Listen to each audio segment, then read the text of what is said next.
This is the book here on the Freedom Riders, and can you point out a couple of where you were, and so you're... I'm back here, wearing a suit and tie. To talk to the media. Talk to the media.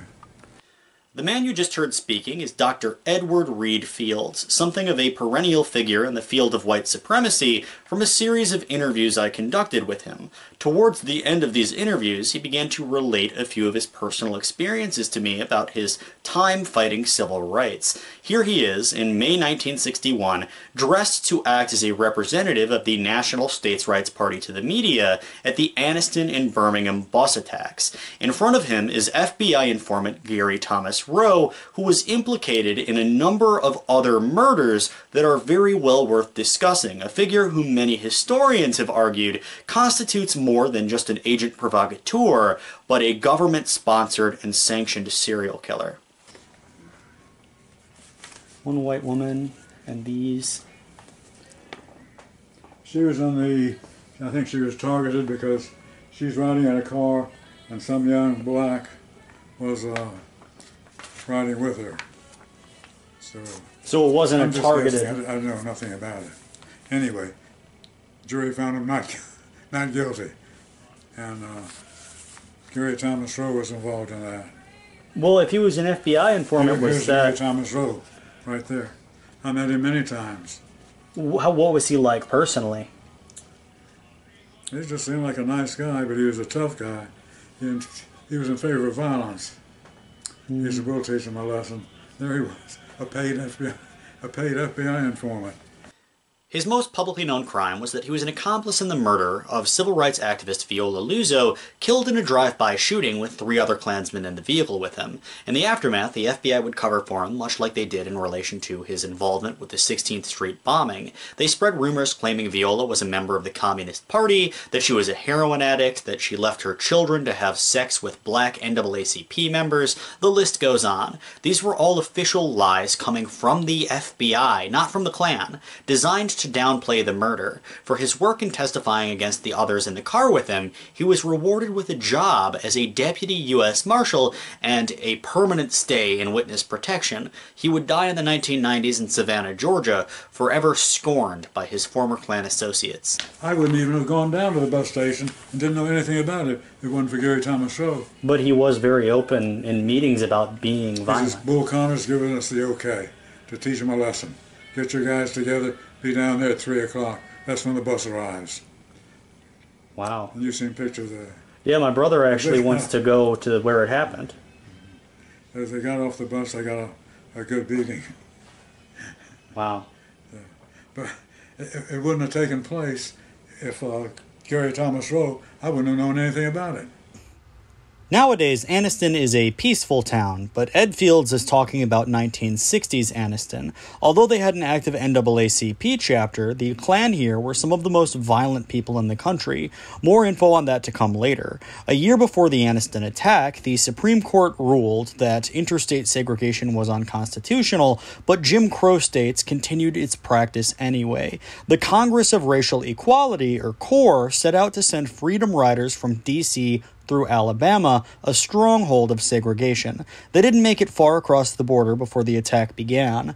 50 Klansmen in plain clothes, many on their way home from church, set an ambush and swarmed with chains, bats, and pipes. Police waited 20 minutes before they arrived, talked kindly with the mob, and allowed a convoy of dozens of people to follow them. As soon as they were out of town, the cops turned back, and the slashed tires on the bus forced it to a stop.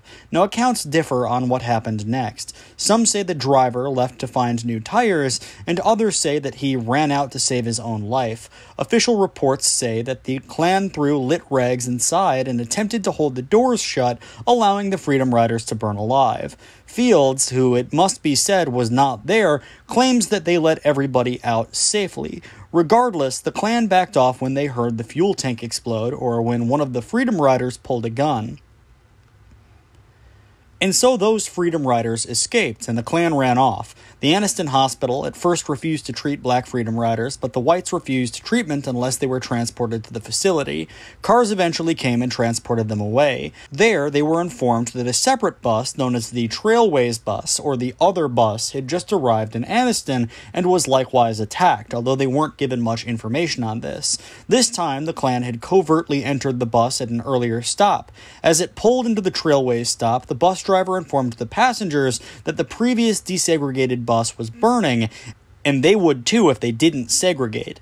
As he spoke, the undercover Klansmen flanked him. When the riders said they had rights, the Klan began to beat black men in the front row.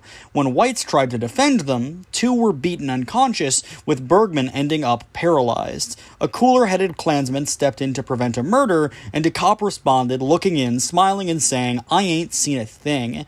They drove into Birmingham, with the Klan sitting in the front.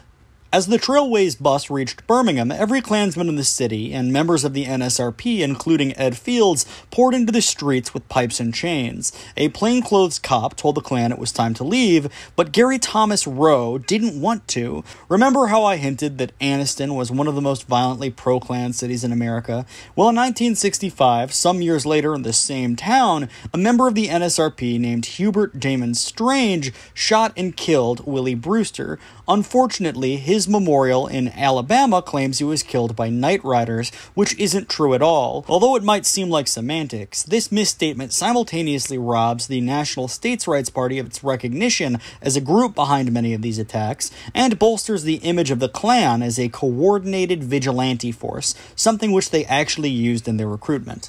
I'm wondering if you could just give me a little bit on your experience with the Klan and like what you did in the Klan. I was in the Klan for 4 or 5 years, and I was an organizer, and we held large rallies here in Georgia and worked with Mr. Venable. And everybody would look toward, at the end of the year, it was more or less a convention. It lasted for 3 days, Friday, Saturday, Sunday, on the Stone Mountain property. Unfortunately, when he died, his relatives sold the property. And you said you actually had conversations with Dynamite Bob there on the top. Yeah. What was Dynamite Bob like? He and his son came out to the office all the time. Our office was right downtown, and they bought newspapers to distribute. When you heard the news of them being behind the 16th Street bombing, how did that sit with you? We were here in Marietta at the time, and I was shocked, didn't know who did it, and I still to this day don't believe that Bob Chambliss and the other 2 were guilty. The evidence was very flimsy. They waited years and years before they were indicted. There were 4 people in the car, as evident by people who saw them. They couldn't identify the faces, but they could identify the color. And there were 4 white men that got out of the car at about 4 o'clock in the morning. Okay, but they could identify the car, but they couldn't identify the people, the 4 white men. What? I don't know. And I visited him in jail. He and J.B. Stoner were in the same cell block for their protection. I visited him, and I remember him begging me with tears in his eyes to write a letter to his sister in Florida, telling her that he had absolutely nothing to do with that bombing. He was so sincere, I believed him. So. And you said it might be the work of the FBI agent. You got people like Gary Thomas Rowe here, who was a very, very unscrupulous person, and he couldn't be trusted with anything. Now, it's very easy to discount the pleas of Klansmen claiming they're innocent, but I want you to suspend your disbelief for just a moment to look into Gary Thomas Rowe, one of the most infamous characters the Klan and FBI had to offer. After dropping out of high school, he joined the Marine Corps Reserves. After discharge, he tried to join the Sheriff's Department, but was rejected because he had no education. Instead, he took a job as a bouncer and got the taste for working for the feds when the ATF offered him a job busting up moon moonshine stills in exchange for cheap guns. When Special Agent Barrett Kemp found out that the Klan was trying to recruit him, he suggested he become an FBI informant. His first big provocation was in helping to facilitate the attacks on the Freedom Riders in 1961. He barged into the NSRP headquarters and told Fields that they had 30 minutes to beat the hell out of them, and local police authorities agreed to not interfere with their dirty work. The most important unknown factor in the life of Gary Thomas Rowe was his role in the 16th Street Baptist Church bombing. Thomas Blanton and Dynamite Bob both claimed that he was an accomplice, and this was taken up particularly by Bob Chambliss. During questioning, Rowe admitted that he, like the two boys the day of the bombing, randomly shot an unidentified black man and later failed 2 polygraph tests, questioning his role in the attack. Chambliss suggests that it was Rowe in the car, not him, but in reality, there may have been a 5th man in the car, or Rowe may have simply supplied the bomb. We'll never know because the FBI sealed the case in 1979 and has blocked off any attempt to investigate him. Racial tensions were very high in the city. And there There were many bombings going Florida, Tennessee, mainly Alabama, Georgia. There were many bombings. Well, this was probably the poster child because it killed 4 young black girls. Right. And there was a nail bomb that went off. And nail bombs are more traditionally designed to kill. And apparently, according to my buddy Stu, Stoner was heard in an FBI bug saying that was our baby about the bomb. And Stu believes that it was designed to create racial conflict, that this war was something they would welcome. I've heard about that. Do you know he was never ever questioned involving that by the FBI or police or anybody? Was he bugged? Was he bugged, like members coming in with bugs? I have no idea. But he was never questioned, and I'm sure he wasn't bugged. Our phones may have been bugged. I believe they were.